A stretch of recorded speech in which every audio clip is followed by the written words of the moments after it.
Obviously, how we're thinking about race relations right now has been colored by Ferguson, the Garner case in New York, a growing awareness in the broader population of what I think many communities of color have understood for some time, and that is that there are specific instances, at least, where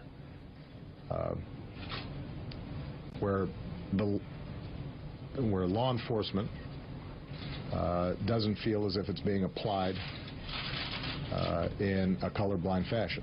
All right, there he is. Hey, welcome to the New Year's Eve edition, a special show here on the Steve Malzberg Show. We're taking a look back at the big events of the year and also playing some interviews that we did during the course of the year that we felt you might want to see and hear again. Joining us now, Sheinkopf, Democratic strategist, Newsmax analyst, and president of Sheinkopf Communications.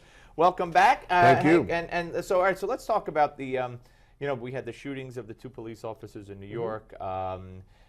It's not a good scenario right now, and a lot of people like me feel that the president and the attorney general and the mayor of New York and a bunch of others, and the fact that Al Sharpton sits at the president's table, are the problem.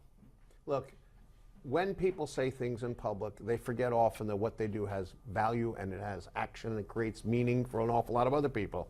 And today, with the cyberspace defining a lot of what we do, you could have seen this coming, really, and I don't want to blame anybody, but you could see it coming. When that kind of hatred is stirred up, there's enough psychopaths that'll go and work it out. Yeah, no, absolutely. And, moving... Not the first time, by the way, in this country's history where this has occurred. Before cyberspace, before internet activity. I mean, here in New York in the 70s, we had, the Black Panthers. Black Liberation Army shooting cops. Yeah. They tend to be copycat activities after the fact. Yeah. And, of course, the president also went on to say that with regard to his police commission that he's appointed, or his commission on policing, that whatever they recommend, wherever he can, he'll implement it unilaterally with his executive power. Here he goes again. Listen, this is nothing new. The scholars on police behavior going back to the 60s were people here in New York City at John Jay College, guys like Arthur Niederhofer, retired police officers who wrote important books and said the same thing. And what we've done is we carried out some of them. What happens is that every once in a while there is unfortunately a ripple where violence occurs. But for public officials to stoke this violence and to not say, look, guys, back down, this is enough, is wrong. To let people rampage through the streets does not set the appropriate precedent. Right, absolutely. All right, let's talk about the landslide victory that the Republican Party had in November, the midterm election, record-setting numbers, Senate, 7 seats, whatever, 9 seats in the Senate. What does that mean going forward? I mean, so far we saw them being gun-shy on the spending bill earlier this month. But going forward for next year, what does it mean? What it means is that the pollsters, among all people, have the best day they've ever had and going to have the best day for some months because the Republicans want to hold on to the Senate and they want to win the White House. And they're not going to do anything that would upset those possibilities. Well, okay, so they're going to just give the president everything he wants? No, it's not a choice of one or the other. The choice is for the Republicans in the Senate to enact programs that make sense and in conjunction with the House Republicans, and to ignore the president whenever possible, but to protest appropriately when he acts out. Right. So if they pass the Keystone Pipeline, and you heard that press conference a couple of weeks ago when the president's final press conference where he trashed the Keystone Pipeline. There's no way he's going to sign that bill.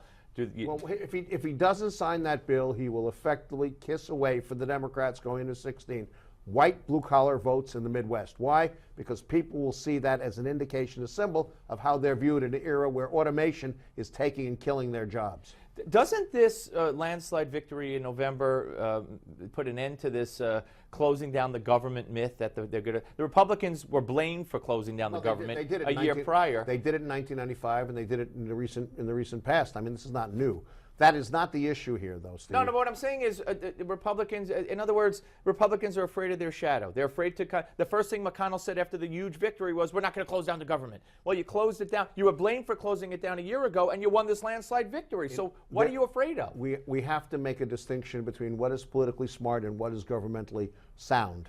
What is governmentally sound and what is politically smart very frequently meet. But here is a case for the Senate Republicans where they do. Enact that which you can. Put yourself away from the president. Do not create a situation where people will feel some racial animosity in any way, shape, or form, because that will cost you suburban women. And look to the Midwest where the Catholics are. All right, yes or no answers to this real quick. People who will get into the race. Hillary. Not sure yet.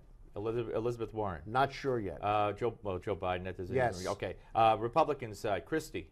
Yes. Jeb Bush. Yes. Rand Paul. Yes. And we know the others, for the most part, have already given indication. For the Republicans, it's all about South Carolina. For the Democrats, it's all about who shows up first. There you go. All right. Well, listen, I want to thank you for all the times you've been with us during the course of 2014. I am grateful. And we look forward to a great 2015, not only for you and for me and for all our viewers, but the whole country. And well, may God bless the United States of America, protect us from people who don't understand how important it is to protect this amazing place. Hank Sheinkopf, ladies and gentlemen, coming up, we'll continue to look at the biggest stories of 2014 as well as some of our biggest interviews of the year. Don't go away.